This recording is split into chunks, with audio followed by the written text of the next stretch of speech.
আজকে ধোকার তরকারি রান্না করব। আর এই হলো ধোকা, প্যাকেট থেকে বার করে ফেলেছি। কড়াই ভেতরে জল দিয়ে দেবো অল্প করে। জলের ভেতরে একটু নুন দেবো, নুন দিয়ে জলটা যে গরম হবে এর ভেতরে গরম জল টকবক করে ফুটে গেছে। এইবার এর মধ্যে আমি ধোকাটা ছেড়ে দিই। এটাকে ভালো করে মাখিয়ে নিতে হবে। এই হয়ে গেল। এবার এটাকে আমি মধ্যে রাখবো,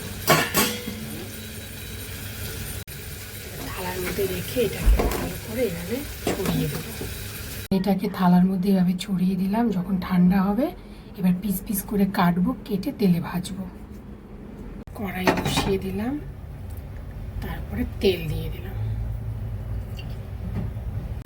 এবার এটাকে পিস পিস করে কাটবো।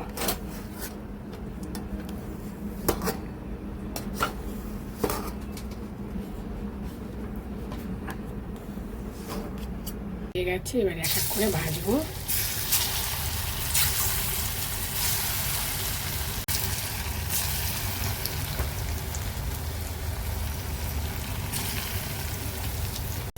এটাকে যত কড়া ভাজা হবে তত ভালো হবে।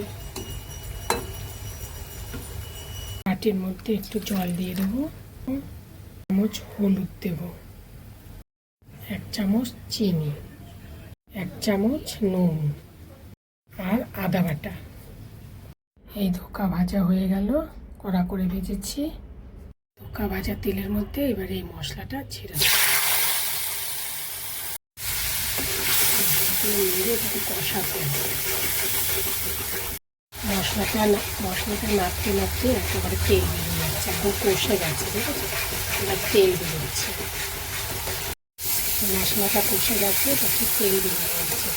এবার এর ভিতরে আমি জল দিয়ে দেবো। এবার এই জলটা টকবক করে ফুটবে, তারপরে আমি ধোকা দিয়ে দেবো এর ভেতরে। এই ঝোল টকবক করে ফুটে গেছে, এভাবে ধোকার তরকারিটা ছেড়ে দিলাম। এবার নামানোর আগে একটু ঘি ছড়িয়ে দিলাম।